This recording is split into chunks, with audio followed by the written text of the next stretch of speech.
सर्वांना श्री स्वामी समर्थ. हॅलो नमस्कार, मी गायत्री पाटील तुमचे सर्वांचे अगदी मनापासून स्वागत करते आपल्या यूट्यूब चॅनलवर. तर आज होता स्वामी या.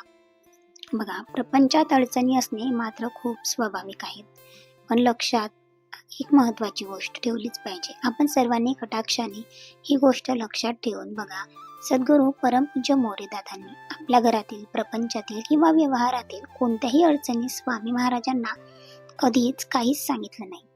तसेच त्या समस्यांवर त्यांनी उपायही त्यांना कधीच विचारले नाहीत. स्वामी कार्य करत असताना त्यांनी कधीही पण किंवा परंतु आणले नाही. जे काही घडते ते आनंदाने स्वीकारायचे आणि त्यांची पूर्ण श्रद्धा आणि समर्पणाची वृत्ती होती. यामधून आपल्याला एक मोठा मात्र संदेश मिळतो. तो काय तर स्वामींवर पूर्ण विश्वास ठेवून कोणतीही अपेक्षा न ठेवता रोज सेवा तुम्ही जर करत राहिले, स्वामी महाराज स्वतः आपल्या जीवनातील सर्व प्रश्न योग्य वेळी मात्र ते मार्गी लावतातच. आपण प्रत्येकाने अशीच निस्वार्थ सेवा आणि अखंड श्रद्धा ठेवून स्वामींच्या कार्यात जास्तीत जास्त सहभाग केला पाहिजे.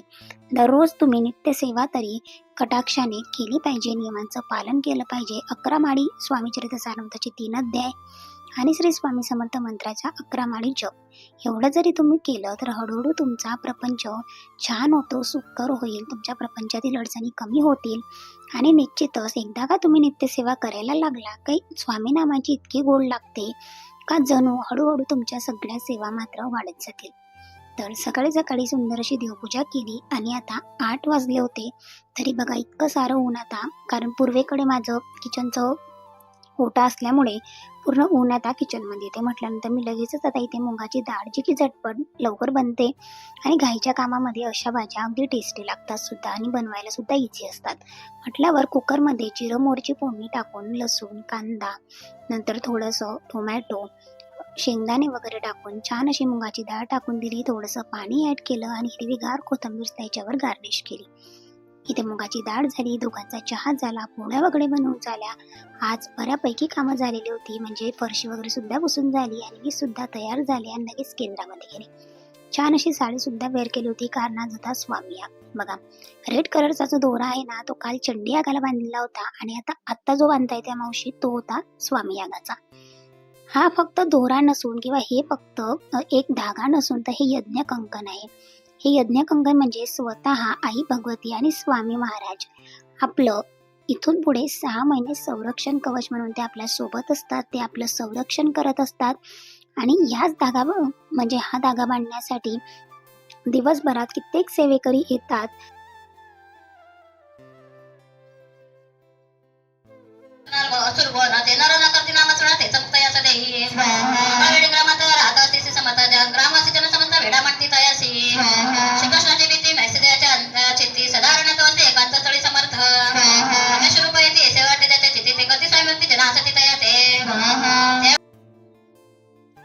आम्हाला आता कालच बांधलेला होता, तो म्हणजे रेडवाला आणि आज ऑरेंजवाला.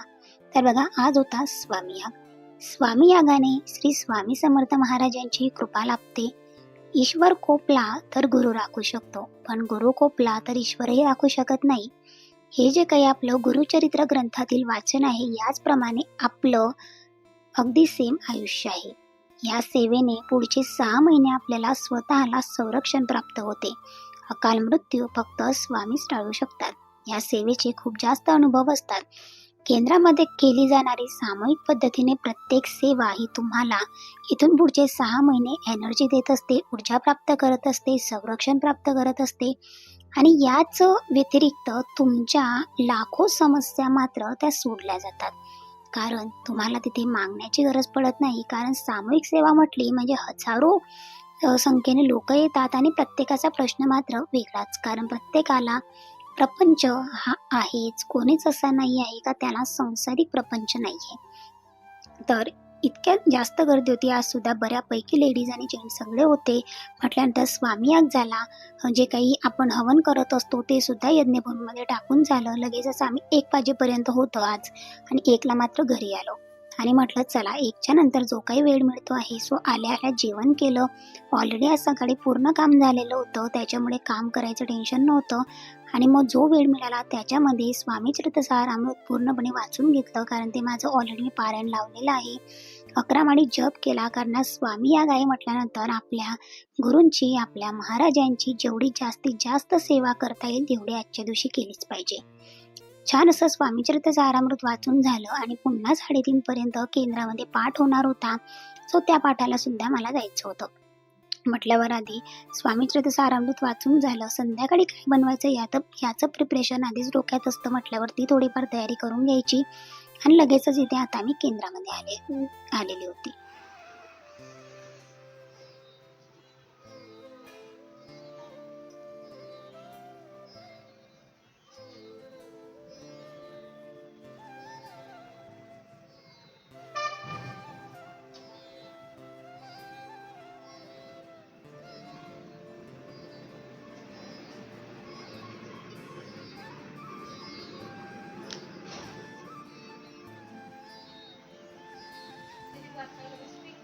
हो.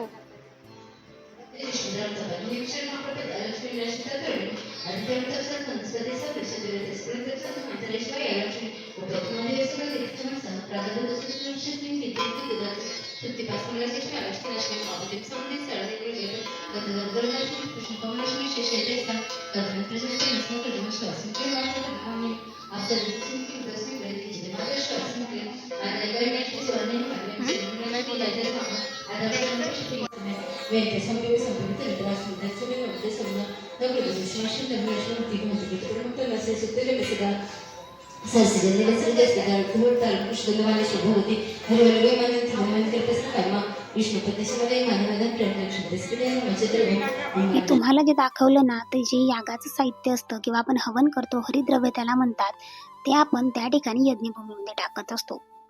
त्याच्यानंतर मधल्या ज्या काही सेवा होत्या बाकीच्यांनी त्या घेतल्या. नंतर छान असा पाठ झाला, संध्याकाळची आरती झाली, कारण पुन्हा घरी आली, चहा वगैरे घेतला, देवपूजा केली संध्याकाळची आणि नंतर केंद्रात गेली.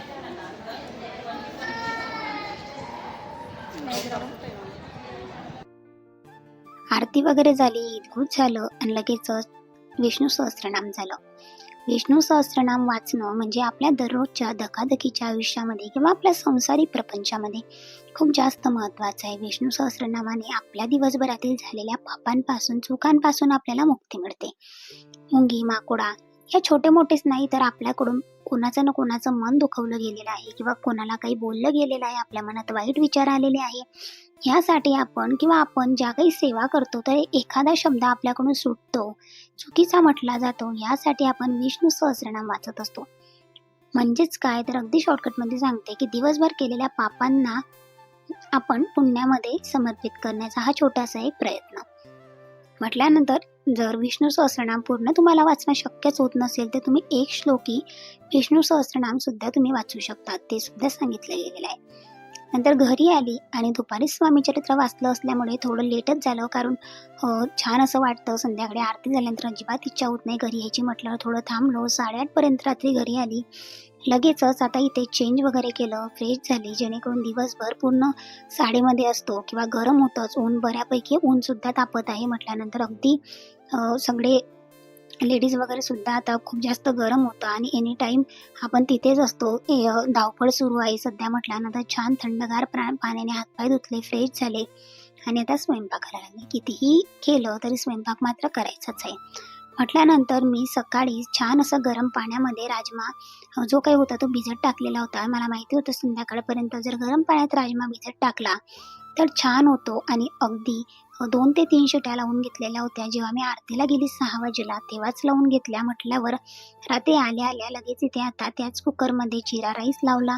जोपर्यंत जिरा राईस होतोय साईड बाय साईड तोपर्यंत लगेच इथे आता राजम्याला फोडणी द्यायची आहे.